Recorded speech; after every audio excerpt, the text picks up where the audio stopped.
निर्दलीय विधायक बीजेपी का साथ छोड़ चुके हैं, कांग्रेस को समर्थन दे चुके हैं। अब जो राज्यपाल को भी लिखा गया है, खासकर दुष्यंत चौटाला और कांग्रेस की तरफ से लिखा गया है कि विपक्षी पार्टियां हैं, उनको जो चीजें लिखनी है लिखें, उसमें असर नहीं पड़ता है, क्योंकि उनका जो गणित है 30 और 3 जमा 33 करते हैं।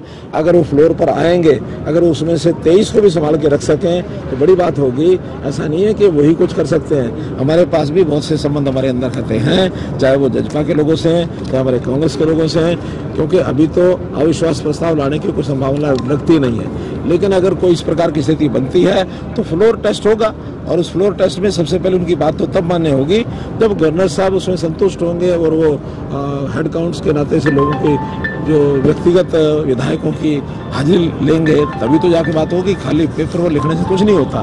तो इसलिए ये गवर्नर साहब पर निर्भर करता है, स्पीकर साहब पर निर्भर करता है कि आगे कार्रवाई क्या करें। सर, जेजेपी के कई विधायकों ने बीजेपी को समर्थन दिया है, अलग अलग लोग यह है, मैं यही तो कह रहा हूँ कि वो केवल 30 जमा 3 का गणित न सोचें, दूसरे गणित के जो बन रहे हैं उनका विचार करेंगे तो ध्यान में आएगा। उनकी हिम्मत ही नहीं है कि इस बात को आगे बढ़ा सकें। लाल जी, आप भांजे के लिए तीसरी बार सिरसा आए हैं, क्या मैसेज देंगे?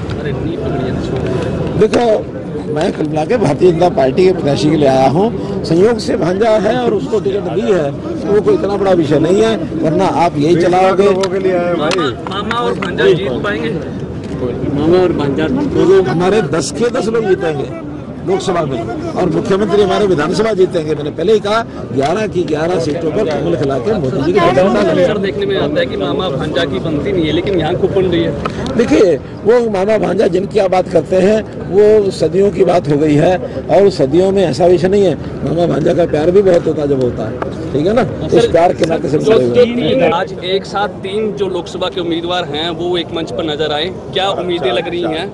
ये अपने आप में एक विशेष बात है कि सभी अपनी अपनी जगह चुनाव भी लड़ रहे हैं और एक दूसरे के लिए वोट भी मांग रहे हैं। इस एकता को आप केवल भारतीय जनता पार्टी में देख सकते हैं और कहीं नहीं देख सकते हैं। इसलिए यही हमारी ताकत है, यही हमारी स्ट्रेंथ है कि हम सब 11 के 10 के 10 लोकसभा के और एक हमारे जो मुख्यमंत्री विधानसभा करनाल से चुनाव लड़ रहे हैं, तो 11 के 11 कमल खिला करके हम 4 जून को मोदी जी की झोली में डालने वाले हैं। क्या मुद्दे लेकर चल रही है बीजेपी? देखिए, सुशासन के नाते या मोदी जी के जो 10 साल की अचीवमेंट्स हैं वो सब कांग्रेस की 55-60 साल की जो अचीवमेंट्स हैं उन पर भारी पड़ रही हैं। बल्कि 55-60 साल में जो कांग्रेस ने जिस प्रकार की समस्याओं को उलझाया है, उन समस्याओं को सुलझाने का काम भी भारतीय जनता पार्टी कर रही है।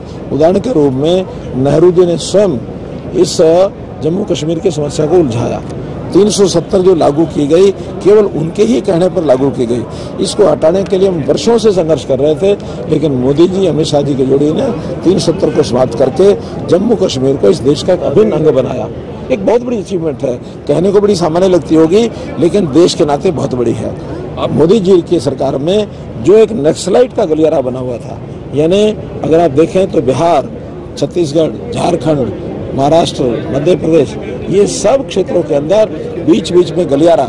आने दो भाई जरा थोड़ा आगे।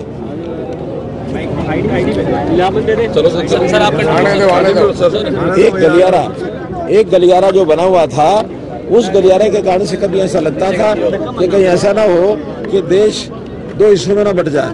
लेकिन उन्होंने नक्सलाइट्स के साथ अपनी टीम के माध्यम से, अपने जो सिस्टम है उसके माध्यम से बातचीत की। आज मैं कह सकता हूं कि सभी जो नक्सलाइट्स हैं उन्होंने सरेंडर करना शुरू कर दिया, और सरेंडर करने के साथ आज देश, उसकी एकता मजबूत हुई है। नॉर्थ ईस्ट के प्रांत जिसको मैं कह सकता हूँ, जिसमें नागालैंड है, मणिपुर है, मेघालय है, मिजोरम है, आसाम है, वहाँ के लोग तो अपने आप को इंडियन कहने में संकोच करते थे। आज सब लोग देशभक्ति का पाठ पढ़ करके और आज वो भारत की मुख्य धारा में आ गए हैं। वहाँ बहुत पूरा विकास भी हो रहा है। मोदी जी, अमित शाह जी बार बार वहाँ जा रहे हैं, और तो और आधे से ज़्यादा प्रांतों में भारतीय जनता पार्टी की या तो सरकार बनी है या फिर वह आज मजबूत पक्ष में हम बैठे हैं।